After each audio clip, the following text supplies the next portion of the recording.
Rutherford Issues with Bryan Barrett on FM 101.9 and AM 1450 Murfreesboro, FM 100.5 Smyrna. Listen and watch at WGNSradio.com. Rutherford Issues, powered by Middle Tennessee Electric. MTE has helped provide light, comfort, and connection to our community. Since 1936, as your trusted energy advisor, MTE is always here to help. Connect online at MTE.com or download the My MTE app. Lots of cool things on the app where you can track your energy usage and things of that nature. Check and pay your bills, all that right there with the My MTE app. Well, we're talking about the Child Advocacy Center today, and Karista Colwell is here with us. Jennifer Wauchek here with us as well. So we've got a lot going on, right? Yes, we do. We're busy. We're always busy. Always busy. We're always busy. But we're talking about something fun today, right? Yeah. Yeah, we're in the process of planning Light Up the Night. It's going to be here in 2 weeks. So I feel like Labor Day weekend is this coming weekend, right? Yeah. Yep. Yeah. And then we're the weekend after. So we'll be partying at Oaklands Man, trying to extend that summer just one more weekend and have a good time. Yeah. It's how many years have we had this event? Do you know? I just asked. I think this is our 8th year. Eighth? This is our 8th because last year was the 7th. Man, Okay. Time flies. Was last year that your first event? And have I asked you this before? No. My first event with the CAC was the Turkey Tee-Off last year. So this is my last first event of my first year. Last first event. That's good. Yeah. So I couldn't remember. I think I asked you this the last time you were on too. So Light Up the Night is... Jessica, how would you explain what is the evening like for those who haven't been and would like to come maybe? Well, it is a fun night. We have live music. We have some food donated by a lot of our partnering restaurants here in Murfreesboro and Smyrna.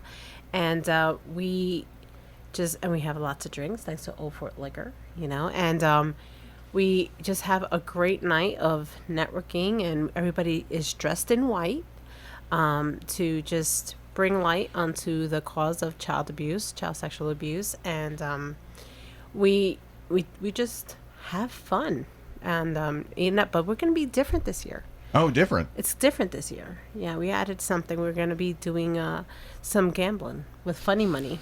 Oh, wow. So it's going to be casino night. So we have a roulette table coming, some blackjack. I forget what else. Craps, something else that I forgot the name of. We're not big gamblers like that. If it's not a slot machine, But we're gonna have a casino themed night this year, and we have such great sponsors that were able to bring that to us this year. So we're gonna just level up a little bit more, have a little bit more fun about it. That sounds cool. So, Karista, what is funny money?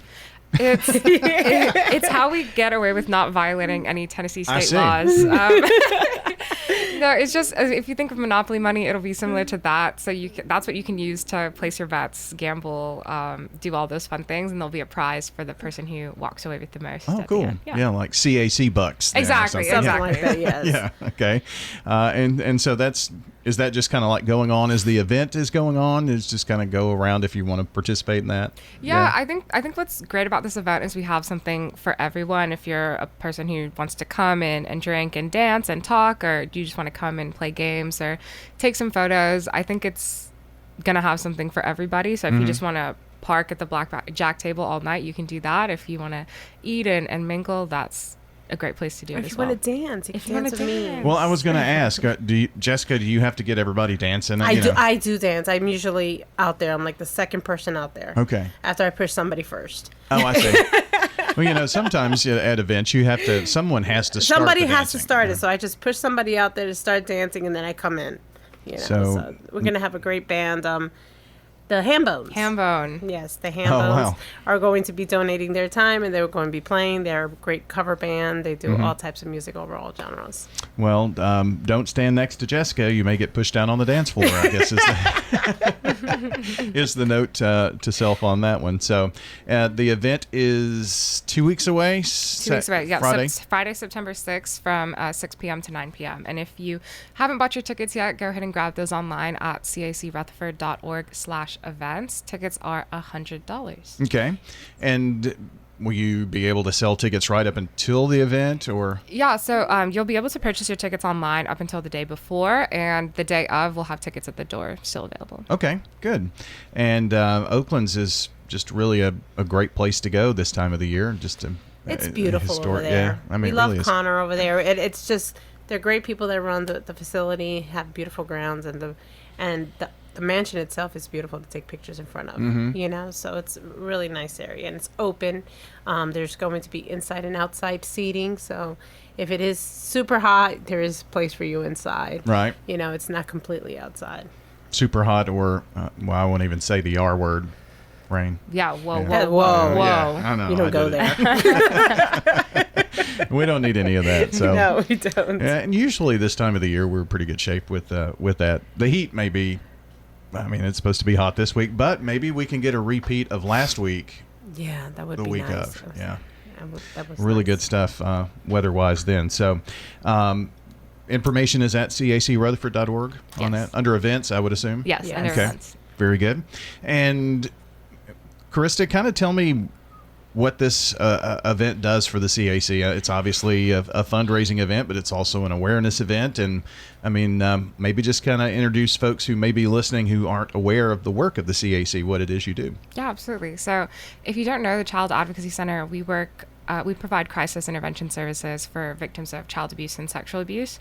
And so this event is called Light Up the Night because when it comes to child sex crimes and child abuse crimes, those really thrive in the darkness by not talking about it, having all that shame and guilt, and making sure they stay in the dark. And so what this event does is shines a light on the fact that these crimes are happening in our community, that we're doing something about it, and that we stand and support victims in our community. So that's why we want to light up the night for child abuse victims.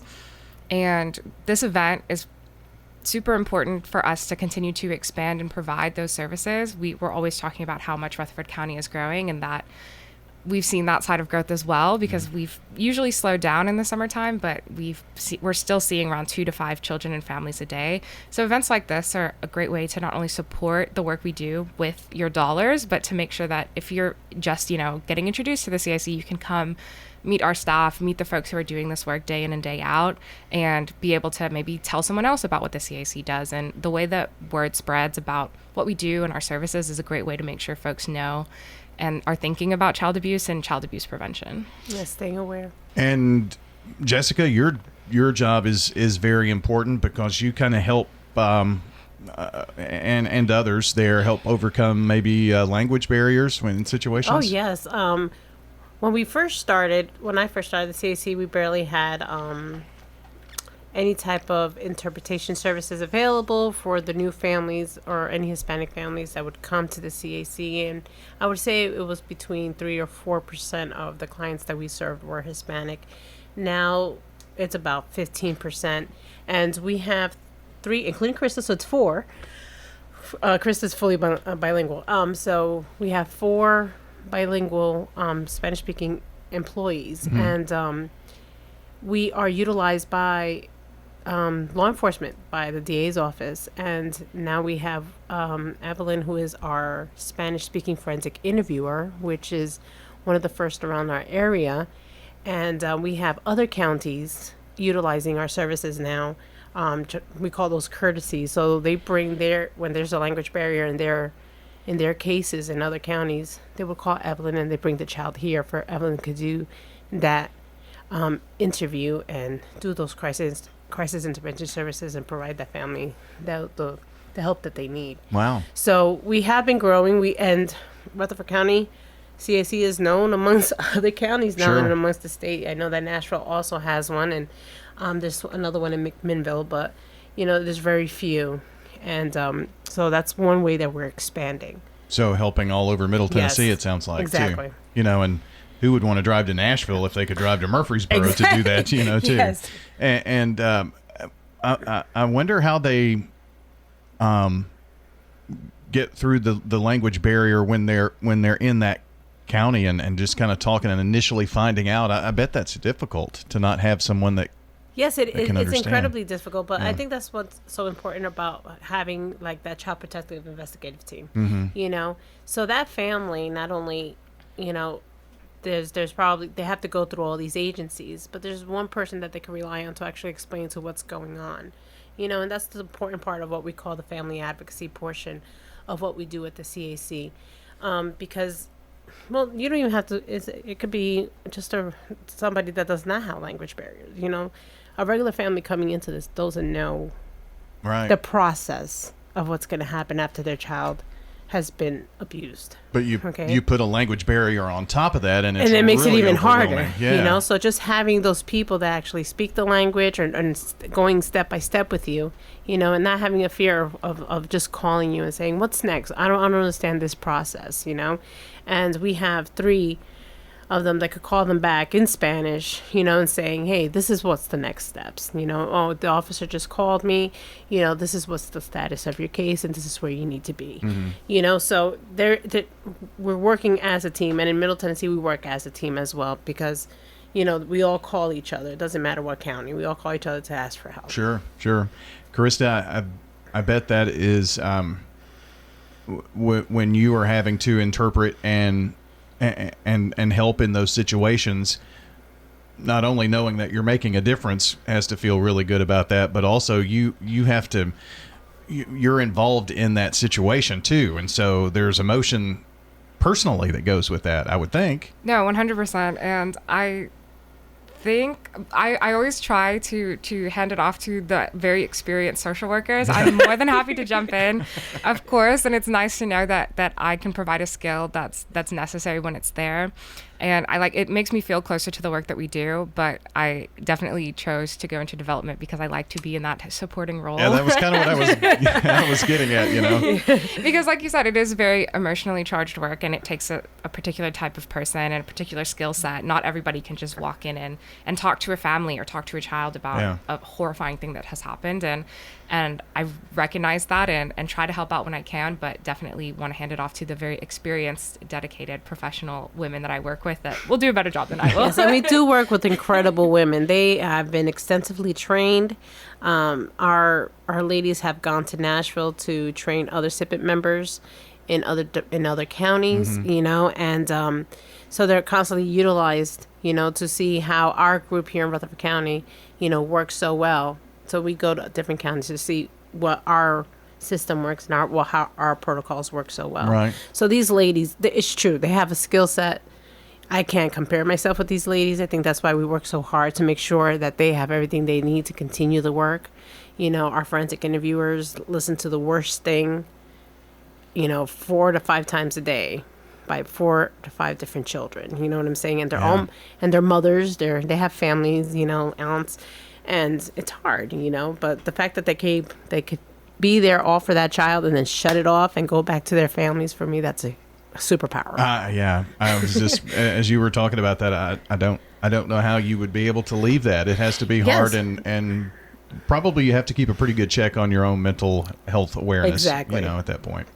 So you mentioned Child Protective Investigative Team, and it's SIPP, right? And right. Yes. I'm sorry, that's the lingo. lingo. Shortened for that, because sometimes I know folks maybe have heard that.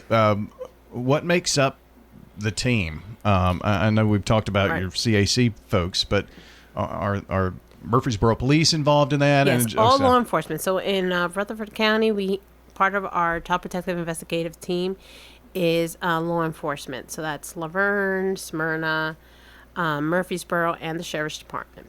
Our District Attorney's Office, Department of Children's Services, and mental health, which is at the moment volunteer behavioral health is that key component in our protocol.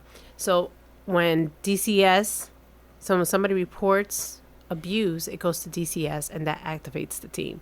All of us receive that referral within 24 hours of it being made, and then we all see the details of it, and then everybody takes their part, so DCS will go out and make the initial visit with the family.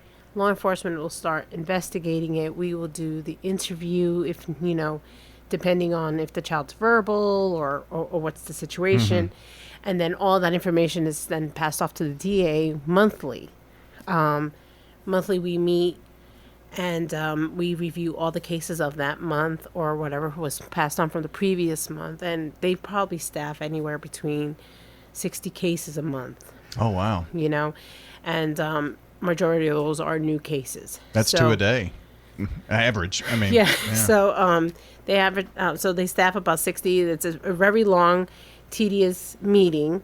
But we're fortunate. We have 2 ADAs that are specialized or that are focused for child abuse crimes and cases. So they alternate the meetings, and they go case by case and see what we needed, what's needed, can it go forward, can it not go forward, and they just staff each and every one. So every case gets attention. Wow. And this Light Up the Night event not only helps that, but also the Darkness to Light trainings that go on, and just the work of the CAC. So, Karista, hit us up one more time with all of the details about Light Up the Night, which is coming up in a couple of weeks. Yeah, it is on September 6th from 6 to 9 p.m. at Oaklands Man. Tickets are available at cacrutherford.org/events. And you can show up the day of. Also, if you're not able to make it, you can buy a ticket for the Sip It team members that we were just talking about. Oh, good. Several sponsors are buying tables or have complimentary tickets that are coming with their package, and they're donating them to Sip It team members. So we have several Sip It team members who can just come out, enjoy a night, and we have an opportunity to thank them for all the hard work that they do. And we also want them there because if you go to the party, you could actually meet the people that are doing this work. We want those first responders and child abuse to be there for you. Could ask them as many questions as you want. You know what I'm saying? I know our forensic interviewers are going to be there, and they're constantly going to ask questions. You know, so come and meet the team. Come and meet the team. Absolutely. September 9th is the date. And September 6th. 6th. I don't know why I keep thinking 9th. September 6th. I'll put it on the podcast that way and get you a link to the tickets as well. Thanks for coming in. Thank you for having us. Karista Colwell and Jessica Wauchek joining us here on Rutherford Issues. That'll do it for the show. Hope you have a great day. We'll see you back here next time.